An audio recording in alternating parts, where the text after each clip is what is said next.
Hi guys, this is GSMDome and I'm here with the unboxing of the Motorola Edge 40 Neo, a sort of lighter version of the Motorola Edge 40 with a similar screen and camera in a beautiful Pantone hue.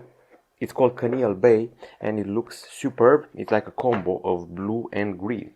We already did a hands-on of the device. Now we've corrected the specs, we have the final ones and we can see what's inside the box. It's only one of the three shades in which the device comes.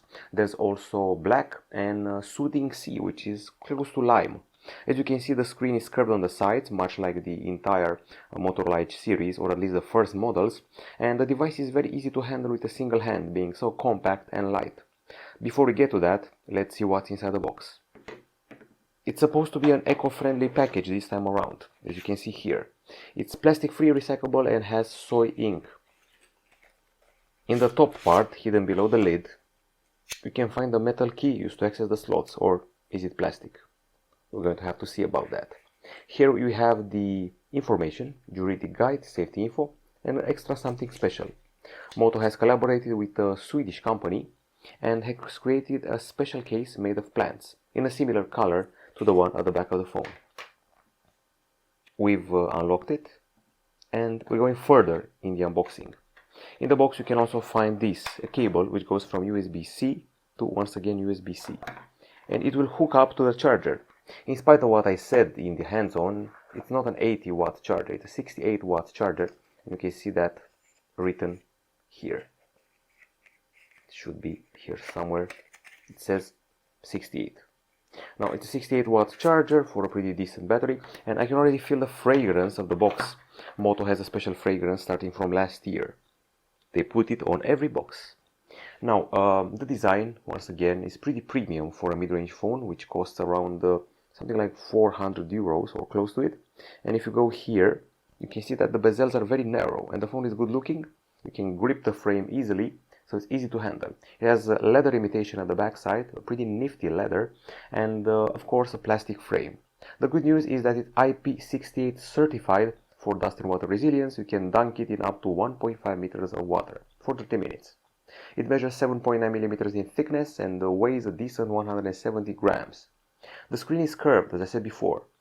It's a special P-OLED, plastic OLED 6.55 inch or Full HD Plus, 1 billion colors to show and 144 Hz refresh rate for gamers. HDR10 Plus as well. Basically the screen we got on the Motorola Edge 40 is here again. The processor inside is a MediaTek Dimensity 7030. It's 6nm chip with an octa-core setup, and it's accompanied by a generous amount of RAM and storage, 12 gigs and 256 gigs respectively. There's no microSD here, and as far as the battery is concerned, we have a 5000 mAh unit which offers 68-watt charging. Should juice up the phone at 50% in just 15 minutes. We got stereo speakers. There's one at the bottom, and at the top side you can find earpiece to complete it. We don't have room for an audio jack here, as you can see for yourself. What we do have is an optical fingerprint scanner, which is embedded in the screen. And aside from that, we also have connectivity options such as Wi-Fi 6E, there's Bluetooth 5.4, there's 5G, GPS, GLONASS, Galileo, NFC, and USB-C 2.0 port at the bottom.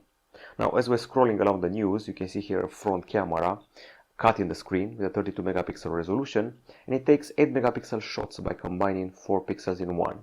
I've seen Motorola do that a bunch of times, a lot of times actually. If you go to the back side, there's a dual camera, pretty much the same one from the Motorola Edge 40, with some changes for the f aperture. This is a 50 megapixel main camera with f1.8 aperture, optical image stabilization, and PDAF. Then we have a 13 megapixel ultrawide camera with autofocus, which means you're going to take macros with it.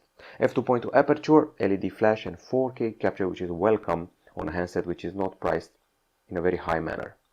If you go here, you're going to see the typical Motorola options. The camera, you got your panorama, dual capture, spot color, video and photo, night vision, scan, time-lapse, ultra-res, photo booth, and dual capture again. This is the Pro mode. You can even take raw shots if you want to. This is the portrait mode. This is the photo section with some extra options here, and the video where you can shoot 4K if you want to, plus the extra stabilization features including horizon lock and of course slow motion. On the software front, this is Android 13 with a few years of updates, at least 2 I guess, and some customization from Motorola. The biggest one is this one here. You're going to go to personalize, and you got your fonts, colors, icon shapes, display size, layout, fingerprint animation, sounds, and edge lighting. There's the gestures, a few of them, quite a few of them, and security, Moto Secure, with your phishing detection, secure folder, and pin pad scramble. Scrambles the numbers of the pin pad so they're not successive and harder to guess. Screen options, display, lock screen, attentive display, and edge lights, as well as play. You have your games, there's media controls and Dolby Atmos, with some tweaks here for the quality of the screen, for the quality of the sound, or better said, well, settings like smart audio, music, movie, game, podcast, and custom. That's it as far as this one is concerned. There are some other extras here, like family space. If you give your phone to a little kid, you're going to create a space and restrict some apps and put some timers on it. There's also Moto Connect, which lets you expand this experience to other screens around the house, and Motorola Notification, which is basically a bulletin board, as far as I know. Plus Ready For, which lets you create a desktop experience connected to a mouse, keyboard, and monitor. It also lets you do the screen share, use the phone as a webcam connected to the PC, do a hotspot, file transfer, PC lock, or smart clipboard. So it can also take productivity. Not only it can take gaming with the very high refresh rate screen, which you can see here, 144 Hz. In a nutshell, that's pretty much it. It's a mid-range phone which is very good looking and very comfy, with a potent main camera and the promise of productivity as well as gaming. Everything for 400 euros. It looks pretty nice if you like curved screens. If you don't, well, that's on you. The backside has a beautiful shade of blue, and we'll be back with a review very soon. Goodbye.